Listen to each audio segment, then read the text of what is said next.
আসসালামু আলাইকুম সবাইকে। সবাইকে স্বাগতম আজকের নতুন একটা লেকচারে। যারা ইন্টার ফার্স্ট ইয়ার সেকেন্ড ইয়ারে আছো তাদের জন্য আজকের ক্লাসটা খুব ইম্পর্ট্যান্ট। এটা যথাক্রমে যেহেতু আগের কয়েকটা বছর আমাদের শর্ট সিলেবাসের মধ্যে ছিল, কিন্তু আস্তে আস্তে এখন সব লং সিলেবাস যাকে বলে, অর্থাৎ পুরো চ্যাপ্টার, পুরো পুরো বইটা এখন আমাদের বোর্ড পরীক্ষায় থাকবে। এবং যেহেতু বোর্ড পরীক্ষায় থাকবে, ঠিক তেমন করে তোমাদের অ্যাডমিশন টেস্টেও থাকবে। একটা আতঙ্কের চ্যাপ্টার হচ্ছে বোটানির সেল কেমিস্ট্রি, অর্থাৎ চ্যাপ্টার 3। তো এই চ্যাপ্টারটা খুবই কঠিন মনে হয় সবার কাছে, কিন্তু আমি তোমাদের সঙ্গে প্রতিশ্রুতিবদ্ধ যে আমার লেকচার করার পর এটা তোমাদের কাছে কঠিন লাগবে না ইনশাল্লাহ। তোমাদের কাছে খুব সহজ লাগবে এবং আমি খুব সহজভাবে তোমাদের বোঝানোর ট্রাই করব। তো আমি রায়ান, তোমরা আছো রায়ানস এডুকেট এই ইউটিউব চ্যানেলে। যারা এই ইউটিউব চ্যানেলে নতুন তারা ইউটিউব চ্যানেলটাকে সাবস্ক্রাইব করে দিবে এবং আমাদের সঙ্গেই থাকবে। তো চলো আর দেরি না করে শুরু করা যাক। তো আজকে আমরা পড়ব sell chemistry.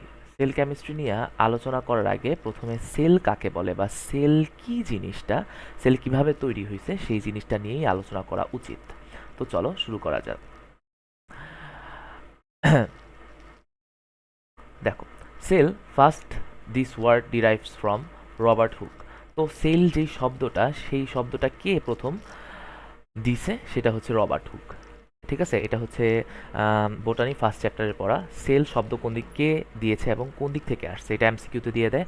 Robert Hooke sell শব্দটা প্রথম ইউজ করছে এবং তার মাইক্রোগ্রাফিয়া যেই গ্রন্থ আছে সেই গ্রন্থের মধ্যে এই সেল কথাটা তিনি ব্যবহার করেছেন। এবং সেল কি একটা ল্যাটিন শব্দ, সেল কি একটা ল্যাটিন শব্দ, এটা গেল। আর সেলের যদি সংজ্ঞা বলে, সেলের সংজ্ঞা কি? সেল হচ্ছে মানবদেহের গঠনগত এবং কার্যকরী মৌলিক একক। তাহলে সেল কাকে বলে? সেল হচ্ছে মানবদেহের গঠনগত ও কার্যকরী মৌলিক একক। এটা লিখে নিবা। এখন যে জিনিসটা জানতে হবে সেই জিনিসটা হচ্ছে যে এই সেলের মধ্যে সবচেয়ে বড় সেল কোনটা এবং সবচেয়ে লম্বা সেল কোনটা। মানবদেহের মধ্যে সবচেয়ে লম্বা সেল কোনটা? লার্জ সেল হচ্ছে নিউরন সেল। ঠিক আছে, কত মিটার লম্বা হয়ে থাকে? 1.37 মিটার লম্বা হয়ে থাকে। ঠিক আছে, 1.37 মিটার লম্বা হয়ে থাকে এই নিউরন সেলগুলা। অর্থাৎ নিউরন সেল যে মস্তিষ্কের মধ্যে আছে সেই সব সেলগুলা সবচেয়ে লম্বা হয় 1.37 মিটার পর্যন্ত লম্বা হয়ে থাকে। এবং সবচেয়ে বড় বা দেখতে বড় বা লার্জ সেল কোনটা? উট পাখির ডিম। উট পাখির ডিমটা সবচেয়ে বড় কোষ। এখন যে জিনিসটা জানতে হবে সেই জিনিসটা হচ্ছে একটা মানব দেহের মধ্যে কত পরিমাণ সেল থাকে। 60 থেকে 100 ট্রিলিয়ন পর্যন্ত সেল প্রেজেন্ট থাকে একটা হিউম্যান বডির মধ্যে। তাহলে প্রশ্ন আসতে পারে একটা হিউম্যান বডির মধ্যে কতটুকুন সেল থাকে? 60 থেকে 100 ট্রিলিয়ন সেল হয়ে থাকে। এখন আমাদের যেই বডি, সেই বডিটা কিভাবে তৈরি হয়েছে? এটা কি একদমই ডিরেক্টলি কোষে চলে গেছে, নাকি একদমই কোষ থেকে টিস্যুতে চলে গেছে, নাকি কিভাবে একটা বডিটা রিয়ারেঞ্জ হয়েছে বা অর্গানাইজ হয়েছে, সেটা এখন জানতে হবে। এখন যদি আমি বলি বেজ অফ দ্য বডি, এই যে base of the body, base of the body কি? বেজ অফ দ্য বডি বা শরীরের বেসটাই কি? বেজ অফ দ্য বডি সেটা কি? সেল। তাহলে সেল কি? একটা দেহের ভিত্তি। এবং তারপর কতগুলো সেল যখন নির্দিষ্ট একটা কাজ করবে তখন সেটাকে কি বলা হয়? টিস্যু বলা হয়। ঠিক আছে, এবং সেই টিস্যুগুলা মিলে একটা আমাদের কি তৈরি করবে? অর্গান বা একটা অঙ্গ তৈরি করবে। এবং কতগুলো অঙ্গ মিলে আমাদের অর্গান সিস্টেম বা অঙ্গতন্ত্র তৈরি করবে। যেমন একটা পরিপাকতন্ত্র হয়ে গেল, শ্বসনতন্ত্র হয়ে গেল, হুম, তারপরে জননতন্ত্র হয়ে গেল। ঠিক আছে, তারপরে কি নার্ভাস সিস্টেম, ঠিক আছে, বা স্নায়ুতন্ত্র হয়ে গেল। অর্থাৎ চার চার পাঁচ রকমের আমাদের তন্ত্র থাকে। ঠিক আছে, তারপর আমাদের রক্ত সংবহন তন্ত্র হয়ে গেল, বেশ অনেকগুলা থাকে। ঠিক আছে, তাহলে কি কি থাকে যদি আমি একটু বলি, কি কি থাকে যদি একটু লিখে দিই। থাকে রক্ত সংবহন তন্ত্র, হ্যাঁ, রক্ত সংবহন তন্ত্র, সংবহন তন্ত্র। তারপরে থাকে আমাদের রেচনতন্ত্র, রেচনতন্ত্র। তারপরে কি থাকে? পরিপাকতন্ত্র থাকে, পরিপাকতন্ত্র থাকে। তারপর কি থাকবে? পরিপাকতন্ত্র। তারপরে কি থাকবে? আমাদের শ্বসন, হ্যাঁ, শ্বসনতন্ত্র থাকবে। ঠিক আছে, শ্বসনতন্ত্র থাকবে। তারপরে থাকবে হচ্ছে ধরো হচ্ছে আমাদের রিপ্রোডাকশন বা হচ্ছে জননতন্ত্র। হ্যাঁ, জননতন্ত্র। এই ৫ ধরনের তন্ত্র থাকে আমাদের বডির মধ্যে। এখন যে জিনিসটা জানতে হবে সেই জিনিসটা হচ্ছে কোষ কিভাবে তৈরি হয়। এটাও হচ্ছে বোটানি ফার্স্ট চ্যাপ্টারের প্রশ্ন বা পড়া। চলো একটু দেখে নিই কোষ কিভাবে তৈরি হচ্ছে। দেখো, কোষ তৈরি হওয়ার সিস্টেমকে আমরা কি বলি? RNA hypothesis. ঠিক আছে, আরএনএ ওয়ার্ল্ড হাইপোথিসিস কি? আমাদের যে কোষ সৃষ্টি হয়েছে সেই সৃষ্টিকে আমরা কি বলি? RNA world hypothesis. RNA world hypothesis. এই হাইপোথিসিসে কি বলছে? এদিক থেকে এমসিকিউর যে পড়া আছে সেগুলো হচ্ছে আমি বলে দিব এমসিকিউর জন্য কি কি পড়া। প্রথমে বলছে হচ্ছে বায়ুমণ্ডলে মিথেন, তারপরে হচ্ছে অ্যামোনিয়া এবং আমার হাইড্রোজেন এবং কিছু পরিমাণ জলীয় বাষ্প। এই পানিটা হচ্ছে কি আকারে থাকবে? জলীয় বাষ্প আকারে থাকবে। জলীয় বাষ্প। এই ৪টা এলিমেন্ট আমাদের বায়ুমণ্ডলে গঠিত। এই বায়ুমণ্ডলের মধ্যে কিন্তু মুক্ত অক্সিজেন থাকবে না, এবং এই ৪টা এলিমেন্ট যখন একটা আরেকটার সঙ্গে ফ্রিকশনে যাবে বা সংঘর্ষ হবে তখন কি তৈরি করবে? একটা জৈব অণু তৈরি করবে। কি তৈরি করবে? একটা জৈব অণু তৈরি করবে। এবং এই জৈব অণুর মধ্যে কি প্রবাহ করবে? আমাদের ইলেকট্রন প্রবাহ করবে। ঠিক আছে, ইলেকট্রন প্রবাহের ফলে কি তৈরি হবে? অ্যামিনো অ্যাসিড তৈরি হবে। কি তৈরি হবে? অ্যামিনো অ্যাসিড তৈরি হবে। তাহলে এদিক থেকে একটা এমসিকিউ আসে যে আরএনএ ওয়ার্ল্ড হাইপোথিসিস প্রক্রিয়ার মধ্যে যেই অ্যামিনো অ্যাসিড তৈরি হয়েছে সেই অ্যামিনো অ্যাসিড কি প্রক্রিয়ায় তৈরি হবে? লাইটেনিং প্রক্রিয়ায়। কি প্রক্রিয়ায়? লাইটেনিং প্রক্রিয়ায়। তাইলে লাইটেনিং প্রক্রিয়ায় এই অ্যামিনো অ্যাসিড তৈরি হলো। ঠিক আছে, ফার্দার এই অ্যামিনো অ্যাসিডটা অনেকগুলো অ্যামিনো অ্যাসিড মিলে কি তৈরি করবে? এক একটা প্রোটিন তৈরি করবে। তাইলে আমরা বলতে পারি না প্রোটিন হচ্ছে একটা পলিমার এবং অ্যামিনো অ্যাসিডগুলো হচ্ছে মনোমার। ঠিক আছে, তাহলে হচ্ছে আমি একটু লিখে দিই, প্রোটিনগুলা কি হবে? প্রোটিনগুলা হচ্ছে আমাদের পলিমার হবে। প্রোটিনগুলা কি হবে? পলিমার। পলিমার অর্থাৎ একটা বড় চেইন তৈরি করবে।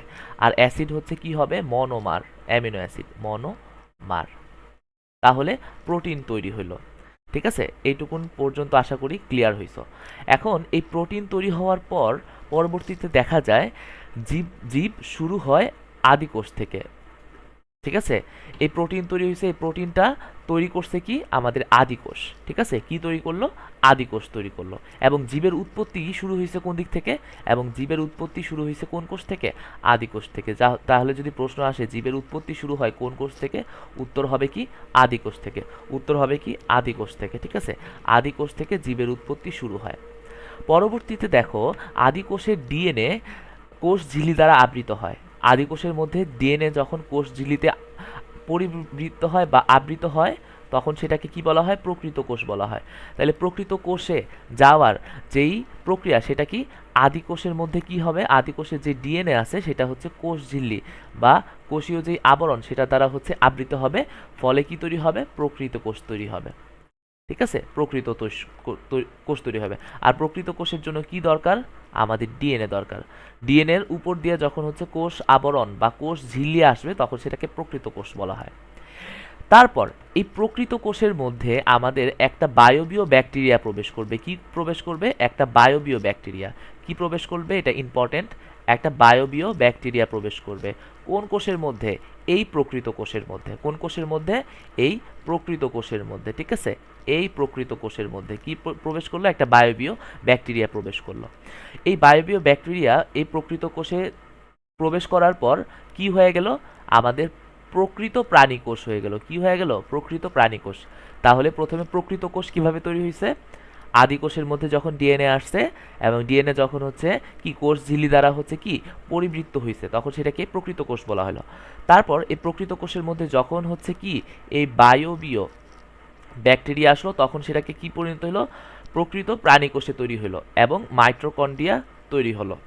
ঠিক আছে, এবং পরবর্তীতে এই প্রকৃত প্রাণীকোষের মধ্যে যখন ফটোসিনথেটিক ব্যাকটেরিয়া প্রবেশ করে, কি প্রবেশ করে? ফটোসিনথেটিক ব্যাকটেরিয়া, তখন কি তৈরি হয়? ক্লোরোপ্লাস্ট তৈরি হয় এবং কি তৈরি হয়? উদ্ভিদ কোষ তৈরি হয়। ঠিক আছে, ক্লোরোপ্লাস্ট এবং উদ্ভিদ কোষ তৈরি হয়। ঠিক আছে, ক্লোরোপ্লাস্ট এবং উদ্ভিদ কোষ তৈরি হয়। তাইলে এদিক থেকে আমাদের একটা টার্ম, তাহলে হচ্ছে এটা ক্লিয়ার হয়েছে না? তাহলে চোখ বন্ধ করে একবার ভাবো।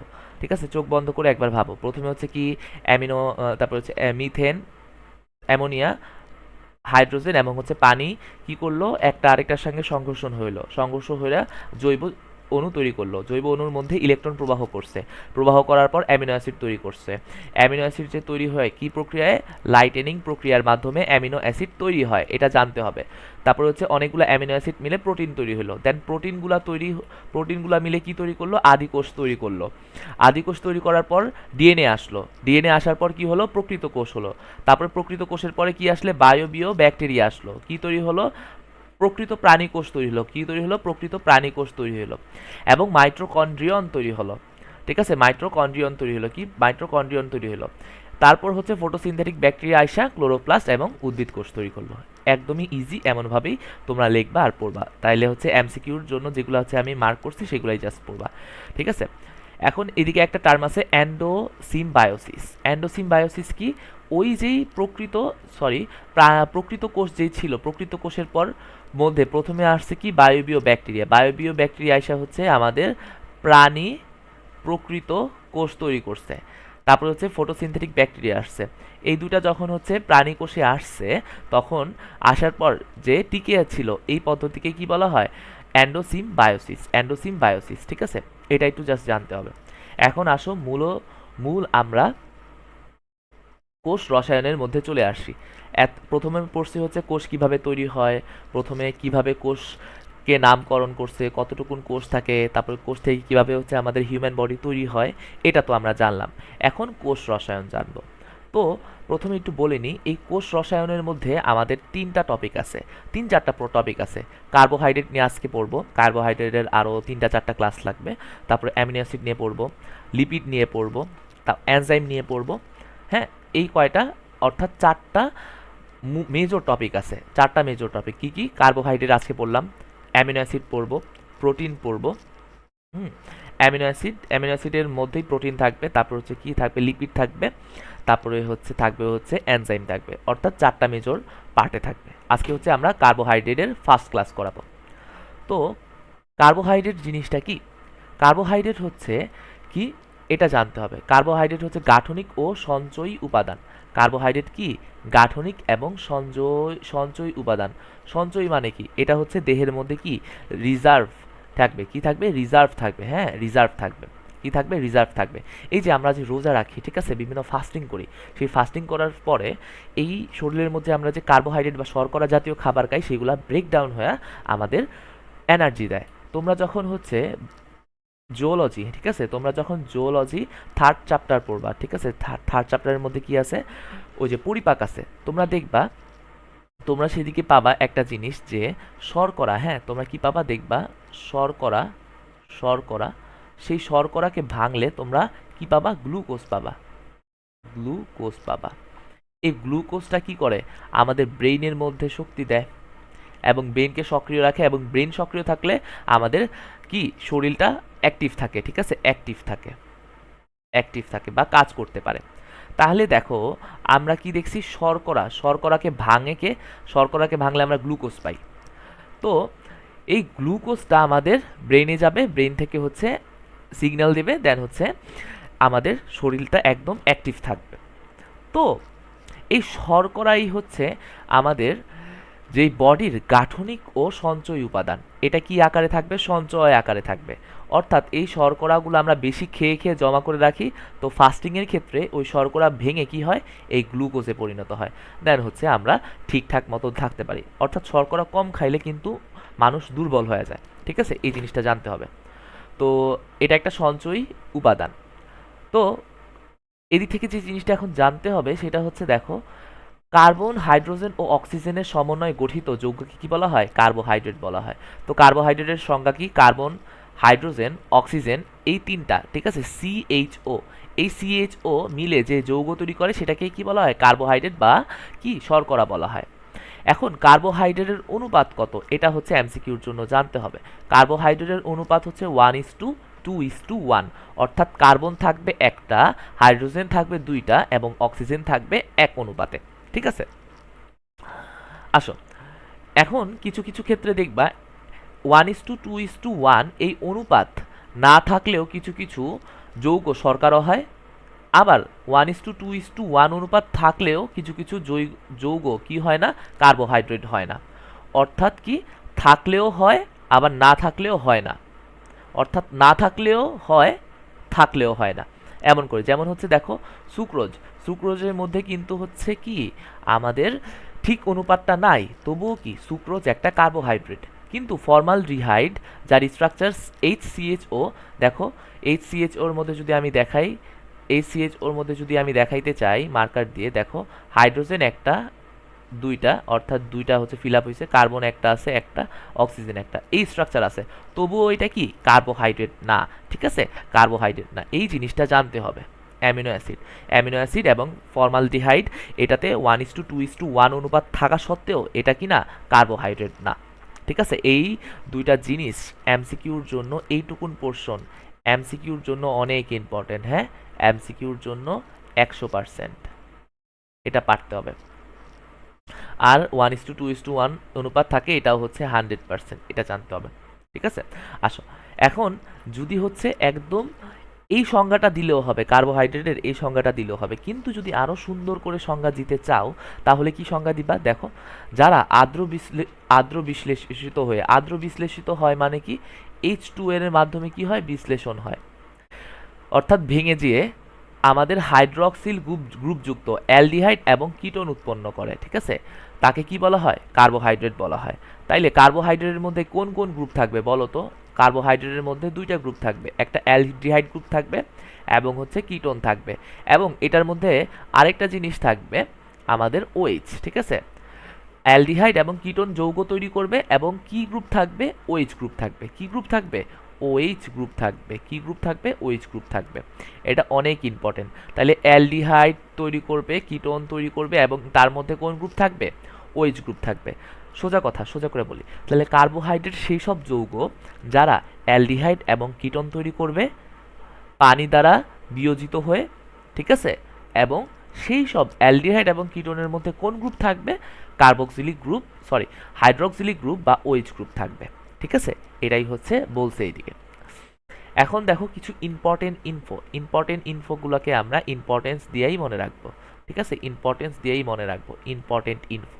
কি কি বলছে দেখো, আমরা পরবর্তী ক্লাসে দেখব কার্বোহাইড্রেটের বিভিন্ন ক্লাসিফিকেশন আছে। ঠিক আছে, কার্বন সংখ্যার উপর ডিপেন্ড করে হচ্ছে মনোস্যাকারাইড, ডাইস্যাকারাইড, পলিস্যাকারাইড। ঠিক আছে, এগুলা থাকে, অলিগোস্যাকারাইড এগুলা থাকে।